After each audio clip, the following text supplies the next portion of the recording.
Iniciaremos agora o painel 2, que, em 4 palestras, tratará de métodos qualitativos e semi-qualitativos, o uso de simuladores na análise de risco, identificação de perigos e relatório de incidentes.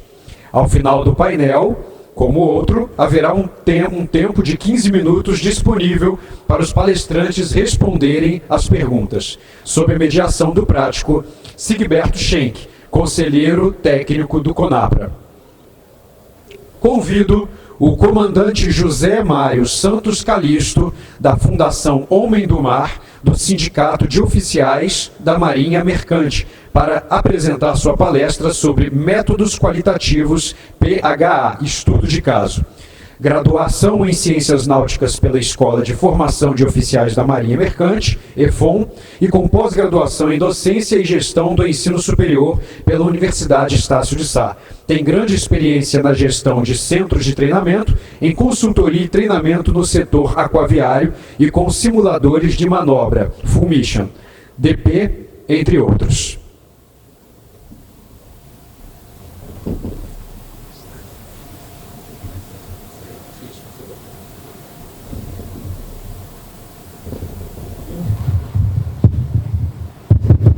Bom dia. Primeiramente, gostaria de agradecer ao CONAPRA o convite, né, por estar aqui. E hoje a gente vai falar um pouco aí sobre a aplicação da PH diretamente aí para os portos, né, de Tubarão, Ponta da Madeira, e também nós tivemos para o porto de terminal de Ilha Guaíba, Tigre.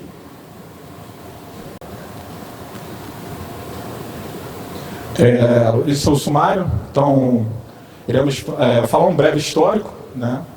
E depois nós vamos entrar no contexto, como é que as coisas foram acontecendo.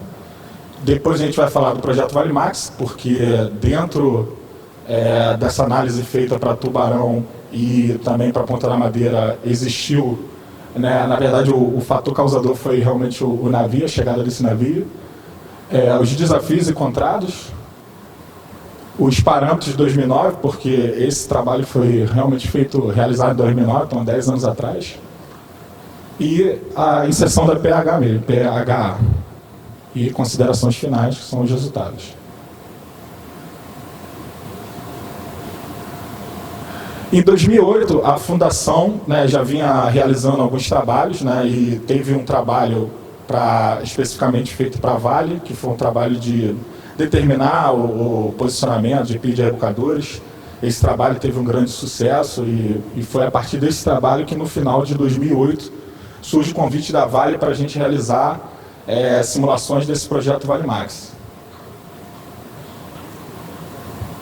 O projeto Vale Max, né, ele começou do seguinte parâmetro. Antes a Fundação ela era acostumada a realizar projetos de navios que já tinham muito no mercado. Então navios Paramax, né, navios Capesize, e o projeto Vale Max surgiu com essa peculiaridade, né, de um navio que ainda não existia, né? Então, ou seja, esse navio ainda não tinha nem sido construído, iria começar ainda a construir ele, e a Fundação iria pegar esse tipo de projeto, né? Os dados, logicamente, como a gente não existia o navio, eles seriam fornecidos pela própria Vale. De acordo também com alguns parâmetros de simulação, né, porque dentro dessa análise de risco a gente chegou também a utilizar o simulador, né, a gente teria que passar por alguns passos, vamos dizer assim, alguns processos, um deles é a validação do modelo matemático, né. Existia essa premissa bem no início, né, nas reuniões que nós fizemos com a Vale, eram 35 navios Vale Max que deveriam ser construídos, sendo que a Vale adquiriu 19, né, 12 foram feitos na China e 7 foram feitos no estaleiro coreano. Os outros 2 estaleiros chineses, né? O projeto Vale Max ele tinha algumas premissas, então ele era um navio que deveria significar a eficiência e a economia, né? Então era um navio com uma maior capacidade, que deveria produzir um menor consumo, então, ou seja, levaria uma quantidade muito grande de carga em uma única viagem, reduzindo o impacto ambiental nisso aí. Também era uma das premissas essa questão da emissão, então haveria uma redução do gás, né, de CO2, né? Taxas de frete mais competitivas e navios para navegar um longo tempo aí, 30 anos aí. O projeto Valimax, então isso aqui são os dados, né, praticamente esses navios seriam basicamente nessa configuração, os dados principais da embarcação, então seria um navio de 365 metros, uma boca de 65 e o calado 23. Só para vocês terem, e o porte bruto 405 mil toneladas. Para vocês terem uma ideia, uma comparação feita na época, né, pelo Wall Street Journal, o Valimax mais acima, né, o Capesize, que era então um dos maiores navios que tanto o terminal lá de Tubarão quanto de Ponta da Madeira estavam recebendo, até na data, né, lembre-se que a gente está falando de 2009, e o Panamax, que já era um navio que já rodava bastante aí no cenário marítimo. Os desafios, né, então realmente começou para construir essas embarcações, falando de modo virtual, né, um modelo matemático para isso. Então, para a fundação existia esse desafio de construir um navio a partir do zero, né, então esses navios iriam passar por determinadas etapas, né, tinha que criar uma metodologia também para isso acontecer.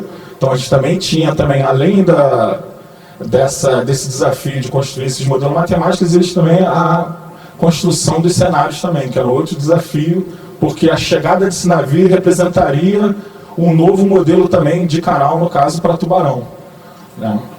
A validação das embarcações, como eu já tinha comentado anteriormente, que era um passo também a se fazer, validação de cenários, e avaliar os riscos envolvidos na manobra. E aí sim a gente começa a entrar nessa questão da análise de risco, né? Então, avaliar os riscos envolvidos na manobra significou, na época, realizar uma análise preliminar de risco, né, que aqui eu coloquei até perigo, né, uma PH. Qual é o objetivo dessa PH? Então, é mostrar os perigos, sejam eles com potencial para causar danos às instalações, aos operadores, ao meio ambiente. Os operadores, aí a gente inclui aí o pessoal realmente que participa do evento, que era ver o navio até o terminal, né? Então, nesse evento aí, práticos, operadores do terminal, o pessoal que é da tripulação dos rebocadores, então todo mundo envolvido está dentro aí dessa análise.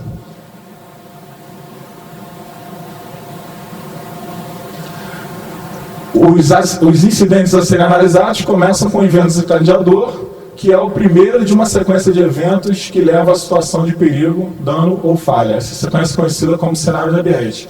Isso aí colocamos como importante porque a todo momento a gente vai analisar o cenário em si. Então a gente dividiu alguns cenários, que a gente vai explicar um pouquinho mais à frente aí, em subsistemas, sistemas, subsistemas. A gente definiu canal, vamos analisar os fundiadores, enfim, fazer uma coisa mais segmentada. Perdão. Os incidentes a serem analisados começam com evento cardíaco, partindo já para esse momento. Mas que tipo de acidente, que situações marítimas poderiam se envolver nesse tipo de análise, né? Se a gente parar para analisar, a gente poderia considerar diversos riscos, mas, como eu falei, a gente começou a canalizar porque a coisa vira uma coisa muito macro, né? Então aqui a gente vai dizer, os incidentes gerais associados à navegação do navio, aí vão depender também dos equipamentos, né? Pode haver, por exemplo, uma parada de propulsão e o navio vai entrar numa situação de risco. Os incidentes específicos, que dependem do tipo de embarcação e do tipo de mercadoria transportada ou passageiros. Incidentes envolvendo manobras, né, ou pessoas, aí essas pessoas podem ser práticos, né, a tripulação dos rebocadores, o pessoal que trabalha na amarração também, ou efetivamente os cabos de amarração, enfim. Incidentes relacionados com mudança nas condições ambientais durante a manobra. Isso é muito comum dentro da vivência aí do pessoal da praticagem. E acidentes causados por terceiros não envolvidos nas operações. Esses eram os parâmetros de 2009, né? Então, coloquei aqui especificamente o canal de acesso a Tubarão, porque o de Ponta da Madeira já existia dimensões que, na época, atendiam a Pianchi, né? A gente procurou também buscar algumas diferenças, Essas referências eram baseadas na Pianchi, né, que era uma referência internacional, uma recomendação internacional bastante conhecida, e a gente usava o antigo relatório PTC 230, né, que hoje, atualmente, a gente já tem um outro em vigor, né, mas como a gente está falando de um período de 10 anos atrás, aí, a gente botou isso aqui. Então, em 2009, a gente tinha esse comprimento do canal, né, então o canal tinha 3.425 metros, tinha uma largura de 2,85, tinha uma profundidade de 22,50. Reparem que essa condição aqui futura que a gente botou, porque era o que se esperava que poderia ficar, né, depois de 2009. Tanto que hoje não se opera mais com essa profundidade aqui, está um pouco maior. Né? Mas enfim, esses eram os parâmetros inerentes da época. Então uma bacia de evolução de 600 metros passaria, né, a ter 767. A própria profundidade também da bacia de evolução passaria a ter a mesma profundidade do canal, 25,30.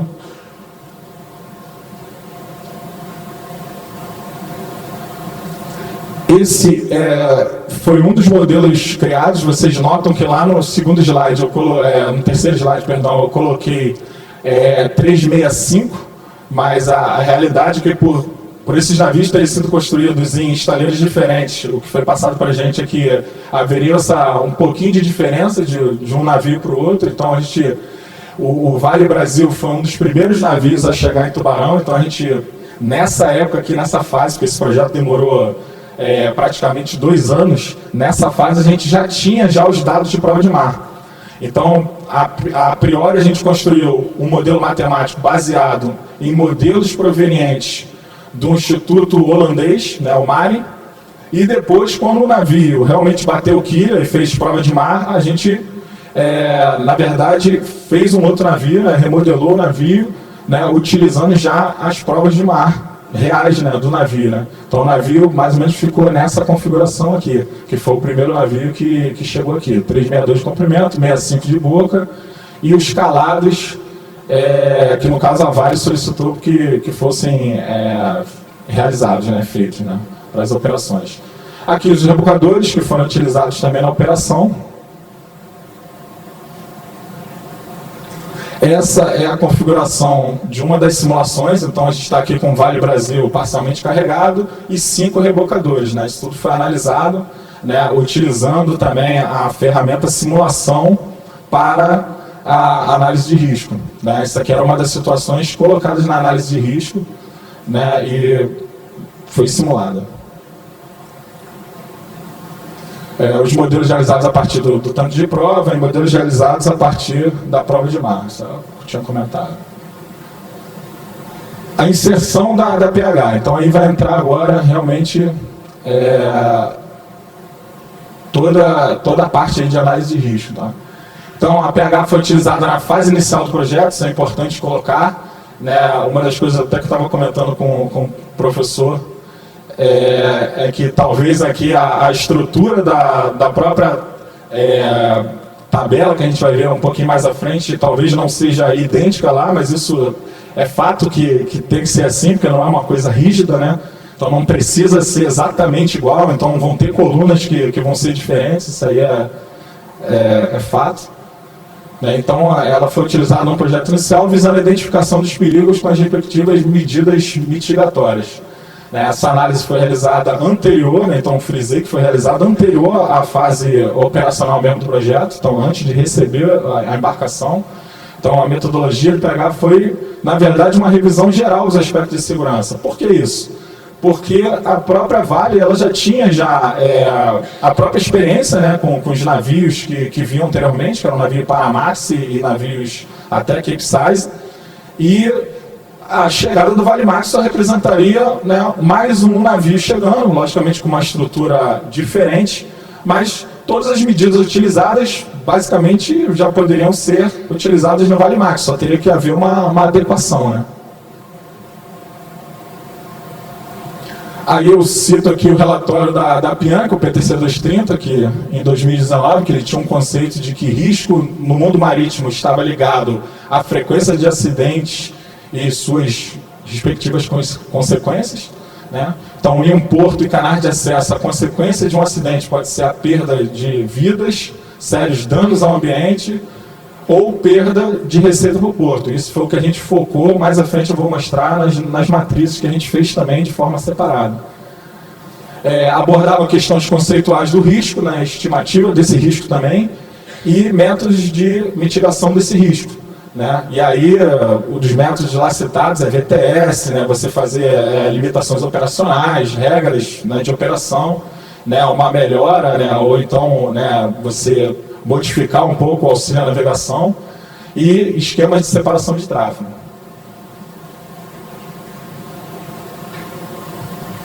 Essa é a cara da nossa planilha desenvolvida. Então, para vocês verem que tem itens que foram comentados pelo professor anteriormente, né? Então, perigo, causas, consequências, né? Matriz de risco, né? Frequência, severidade, risco. A gente vai falar um pouquinho de cada um, como é que foi desenvolvido dentro desse trabalho.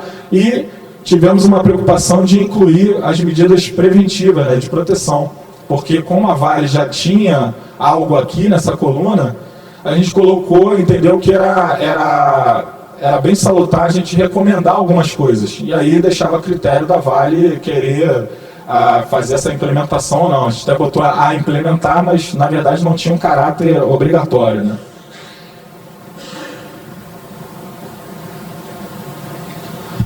Então aí vamos lá nas discussões da coluna. Então praticamente na primeira coluna lá, né, tem a numeração, mas essa é uma forma só de organização. Então você vai enumerar, elencar, porque como eu falei, tem diversos perigos identificados. Então você realmente tem que começar a numerar para a coisa acabar não se perdendo, né? Já uma segunda coluna, já seria uma segunda coluna de efetivamente o perigo, qual você vai representar a causa potencial mesmo de gerar o dano indesejável aí para os focos, né? A gente focou nas instalações, no navio, pessoas em operação ou meio ambiente.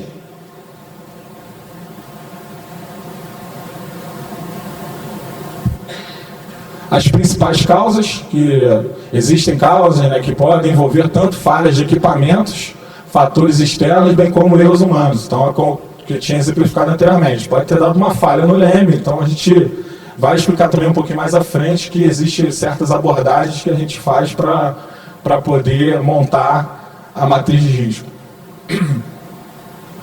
As principais consequências, então, nessa coluna a gente relacionou as consequências associadas aos acidentes, né, aos cenários acidentais apresentados.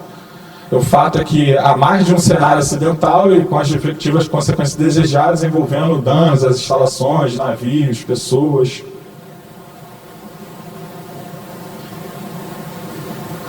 Na quinta, efetivamente, é a matriz de risco, né? Então, isso aí eu comentei bem no início também, que foram divididas, né, segmentado, né, em 3 tipos de matriz. Então, a gente fez uma envolvendo a segurança pessoal, uma de impacto ambiental e a outra de impacto financeiro, que isso era uma coisa que a Vale também pedia, né, também para a gente poder fazer. Né, para saber essa questão financeira, que nós estamos falando de uma análise preliminar, né, uma análise qualitativa, né, para identificar os perigos. Né, a gente não iria fazer nada quantitativo. A frequência do cenário, né, que corresponde à indicação qualitativa, né, da frequência esperada do cenário de acidente a ocorrer. Então, ela foi uma base anual, né, e reflete a possibilidade de ocorrência mesmo. As categorias são mostradas conforme essa tabela aqui. Essas aí são as categorias de frequência de ocorrência. Então a gente colocou lá como extremamente raro, né, todas elas numeradas A, B, né, nomeadas, né, A, B, C, D e E. Então, para uma frequência extremamente rara, é uma descrição basicamente bem básica, né, na verdade. É a ocorrência teoricamente possível de ocorrer, já para uma rara não é esperado de ocorrer, né, durante a vida útil. Eventual é algo que tenha provável de ocorrer, né, durante a vida útil. Provável espera pelo menos que uma vez isso aconteça na vida útil. E frequente foi classificado como uma possível ocorrência de mais de uma vez durante a vida útil.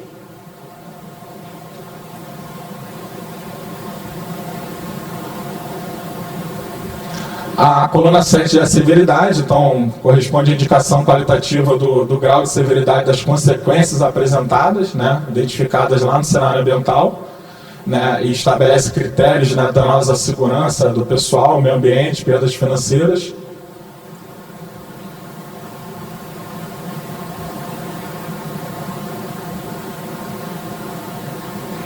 Está passando. Não está passando.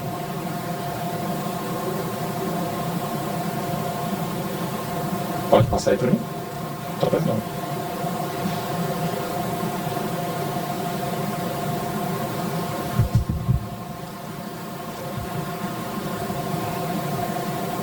Acho que é a bateria.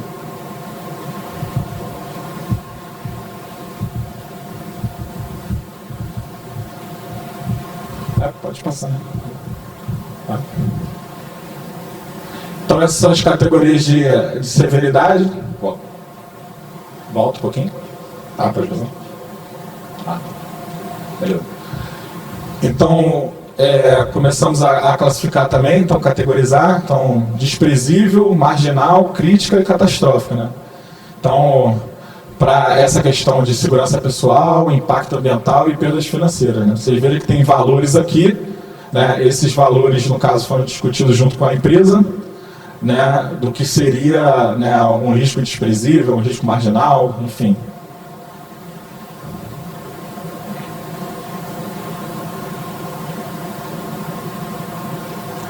A oitava é a indicação qualitativa dos níveis de risco, né, que potencialmente acidental identificado define a classificação do risco. E aí a matriz de risco, né? É claro que a gente tenta sempre operar dentro dessa possibilidade aqui, que seria o risco mais baixo, né? Mas nem sempre a gente consegue, né? Então, se você está dentro de um risco crítico, né, o que a gente conversava para a Vale era criar medidas, né, alternativas para você tentar reduzir esse risco ou efetivamente tentar eliminar o risco, né? Mas como às vezes essa possibilidade pode ser um pouco cara, ou então talvez inviável de acontecer, você tenta sempre reduzir, né?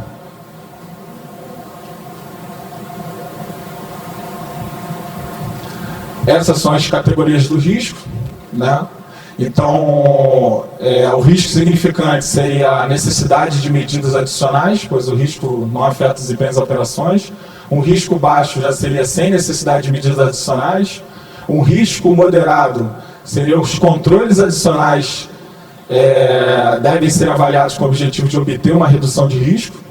Um risco sério já deve se avaliar se os controles existentes são ineficientes. E o risco crítico você já sabe que os riscos são ineficientes, então você realmente tem que tomar uma medida alternativa para tentar reduzir essa probabilidade de ocorrência.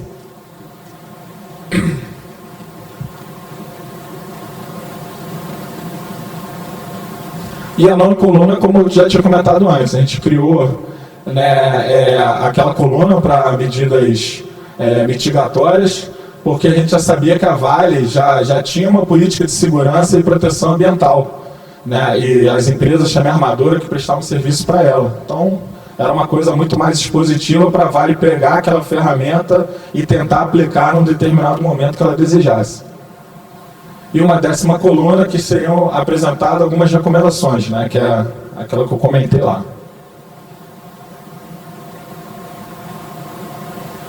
A abordagem brainstorm, então aqui está uma definição aí, né, de como é que é essa abordagem, uma equipe de pessoas experientes, familiarizadas. Então, esse tipo de abordagem nós tentamos, na verdade, fazer em várias sessões, né? Então são sessões que a gente reunia todas as pessoas envolvidas no processo, e aí eu falo do pessoal, os práticos, a tripulação dos rebocadores, as pessoas que trabalham na amarração, porque o navio fazia a atracação e desatracação, os operadores do terminal envolvidos na manobra, enfim, você pega cada uma, ou pegava cada uma dessas pessoas na época e fazia esse brainstorm, que na verdade essas chuvas de ideias, na verdade era uma coisa bem mais focada, do qual a gente até estimulava, né, alguns itens, não, e se o navio encalhasse no meio do canal, qual era a consequência disso. Aí o porto lá, chegava o pessoal do porto, ó, isso ia acontecer, isso poderia acontecer isso,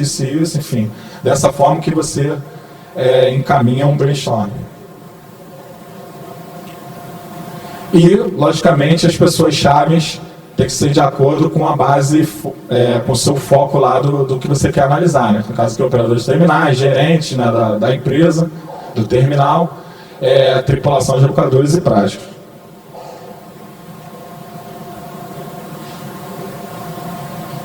Essa é a matriz, né? Então, a planilha, né? Que mostra aqui a matriz de risco, né? Enfim, aqui tem os perigos elencados, então aqui tem até um exemplo aqui, que é o aborramento do navio, né? Com embarcações, está dando para ele muito bem, mas era com outras embarcações, enfim, aqui tem as causas, então pode ser uma falta de propulsão, né? Ou não atendimento, de repente, as regras do RIPIAN, enfim, você elenca tudo isso e você bota lá a matriz de risco, né? Você na verdade faz esse julgamento, né, que seria a severidade, né, o risco atual, né, que a gente aqui separou em risco atual e risco futuro, e as medidas preventivas existentes com as recomendações para cada um dos perigos elencados. Então foi basicamente assim que a gente fez todos esses três trabalhos para os três portos.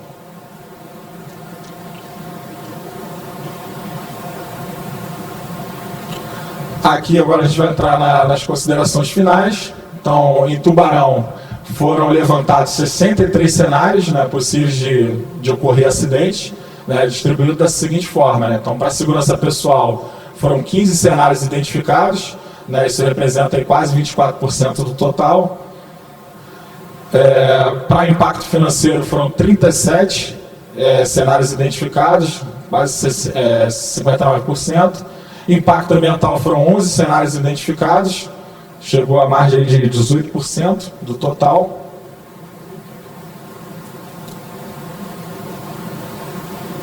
E 46 recomendações geradas, né? Então, uma delas aí, eu elenquei aqui algumas, então, a utilização de rebocadores com dispositivo. O importante ressaltar é que essas recomendações talvez não tenham sido aplicadas, porque isso que deveria, na verdade, avaliar era a própria Vale, né?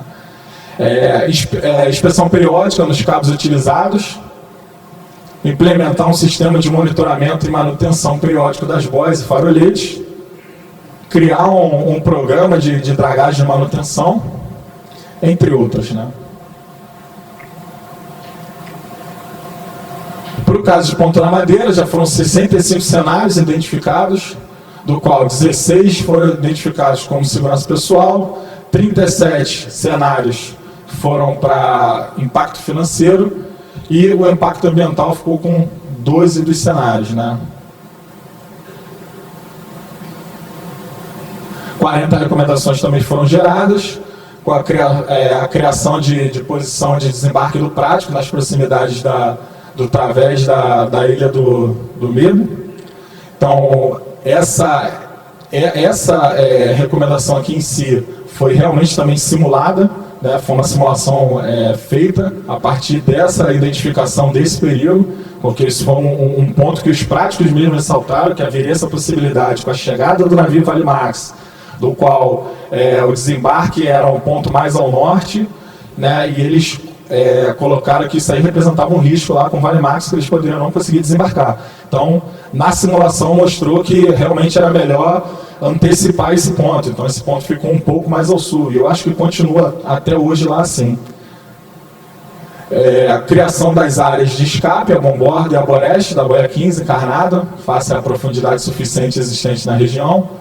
Monitorar frequentemente a posição das boias no canal, que também tinha um leve problema em relação a isso. Solicitando as embarcações que trafegam, que avisem, que porventura encontrarem alguma alteração, entre outras, né? Para o TIG, terminal de Ilha Guaíba, foram 95 cenários, né, identificados, do qual 22 representavam segurança pessoal, 60 para impacto financeiro e 13 cenários identificados para a questão ambiental, impacto ambiental. 47 recomendações também foram geradas, então estabelecer regras de amarração para os navios, a adequação dos rebocadores azimutais existentes para reposicionamento e manutenção das boias, estabelecer um monitoramento periódico de todos os auxílios à navegação, entre outras.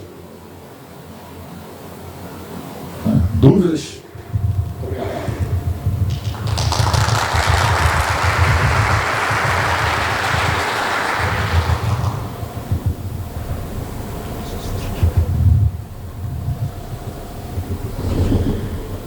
Comandante Mário Calixto, agradecemos a sua apresentação e solicitamos ao prático Sigbert Schenck que venha fazer a entrega do certificado de palestrante e do brinde do evento.